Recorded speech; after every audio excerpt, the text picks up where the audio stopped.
نحمدہ ونصلی علی رسولہ الکریم۔ آزادی ہند میں مسلمانوں کا کردار ملاحظہ فرمائیں۔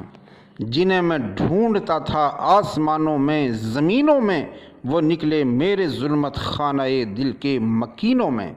سامعین کرام، آئیے آج ہم ان یاران باصفا، شہیدان عشق و وفا اور مجاہدین آزادی کا تذکرہ کرنے کی جسارت کریں جن کا قلب و جگر اسلام کی عظمت سے معمور تھا، چہرے پر عزم و استقلال کی کرن جلوہ گر تھی، جن کا دل جذبہ جہاد سے سرشار تھا، جنہوں نے اپنی زندگی اسلام کی سربلندی اور اعلاء کلمت اللہ کے لیے وقف کر دی تھی، جنہوں نے چمنستان عالم اسلام کی طرف بڑھنے والی ہر باد سموم کا مقابلہ کیا، جنہوں نے سر تو کٹا دیا مگر پرچم اسلام کو کبھی سرنگوں نہیں ہونے دیا۔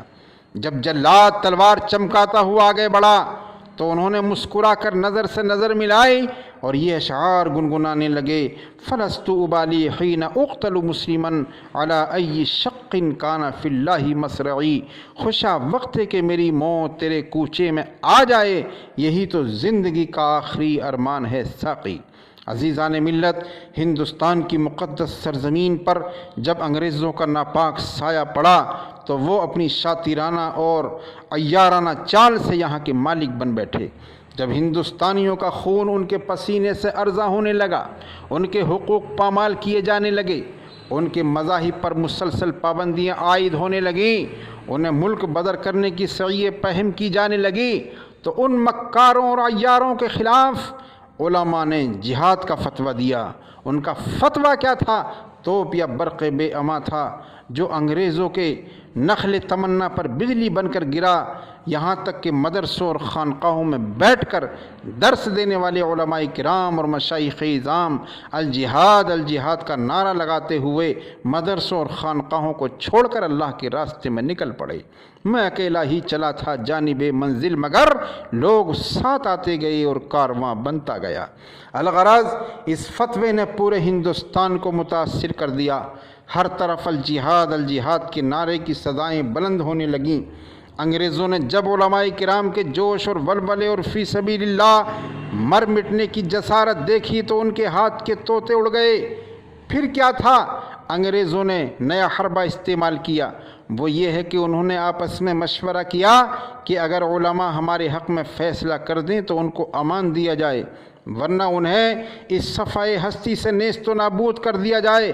آخر کار انہوں نے اپنی اس خواہش کا اظہار کیا، لیکن وہ علماء جن کی رگوں میں انسانیت اور اسلامیت کا خون دوڑ رہا تھا، جو انگریزوں کے باغی اور ان کے خون کے پیاسے ہو چکے تھے، جو اپنے ملک کو ان انگریزوں سے آزاد کرانا چاہتے تھے، کیسے وہ ان کے آگے سرنگوں ہو جاتے؟ انہوں نے برجستہ جواب دیا کہ ہمیں موت گوارا ہے، مگر خدا کی قسم ہم اپنے ملک کو غیروں کے آتش فشاں میں نہیں جھونکیں گے۔ پھر کیا ہوا؟ وہی ہوا جس کا انگریزوں نے ارادہ کیا تھا۔ انگریزوں کا ایک مورخ کہتا ہے 14,000 علماء کرام کو تخت دار پر لٹکایا گیا۔ انگریز مورخ کہتا ہے کہ علماء کے جسم کو تانبے سے داغا گیا، انہیں برہنہ کر کے جلتے ہوئے تنور میں ڈالا گیا، لیکن انہوں نے اس ملک کو جیتے جی ان کے ہاتھوں میں جانے نہیں دیا۔ صفحۂ دہر سے باطل کو مٹایا ہم نے، نو انسان کو غلامی سے چھڑایا ہم نے، تیرے کعبے کو جبینوں سے سجایا ہم نے، تیرے قرآن کو سینے سے لگایا ہم نے۔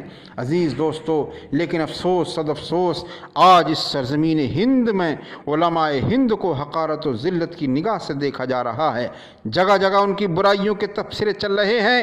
مسلمانان ہند پر ظلم و ستم کے پہاڑ توڑے جا رہے ہیں، ان کی مسجدیں منہدم کی جا رہی ہیں، مدارس اسلامیہ پر پابندیاں عائد کی جا رہی ہیں، انہیں عبادات سے محروم کیا جا رہا ہے، ملکی حقوق سے محروم کیا جا رہا ہے، انسانی حقوق کو پامال کیا جا رہا ہے، گولیوں کا نشانہ بنایا جا رہا ہے۔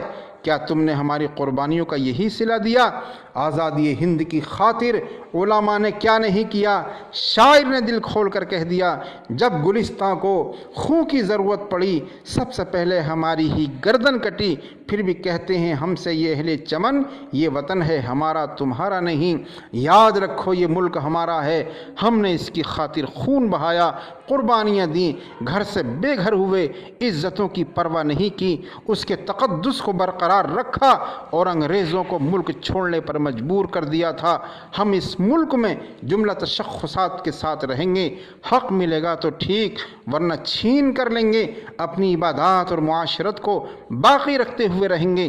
ہم نے باطل سے ڈرنا نہیں، آنکھیں ملانا سیکھا ہے، باطل کے سامنے سپر ڈالنا نہیں، سینہ سپر ہونا سیکھا ہے، باطل سے دبنے والے اے آسمان نہیں ہم 100 بار کر چکا ہے، تو امتحان ہمارا سارے جہاں سے اچھا، ہندوستاں ہمارا ہم بلبلیں ہیں اس کی، یہ گلستاں ہمارا گودی میں کھیلتی ہیں جس کی ہزاروں ندیاں، گلشن ہے جن کے دم سے رشکے جنا ہمارا، مذہب نہیں سکھاتا آپس میں بیر رکھنا، ہندی ہیں ہم وطن ہے ہندوستاں ہمارا، غربت میں ہوں اگر ہم رہتا ہے دل وطن میں، سمجھو وہیں ہمیں بھی دل ہو جہاں ہمارا، اے آب رود گنگا وہ دن ہے یاد تجھ کو اترا تیرے کنارے، جب کارواں ہمارا یونان و مصر و روما سب مٹ گئے جہاں سے، اب تک مگر ہے باقی نام و نشاں ہمارا، کچھ بات ہے کہ ہستی مٹتی نہیں ہماری، صدیوں رہا ہے دشمن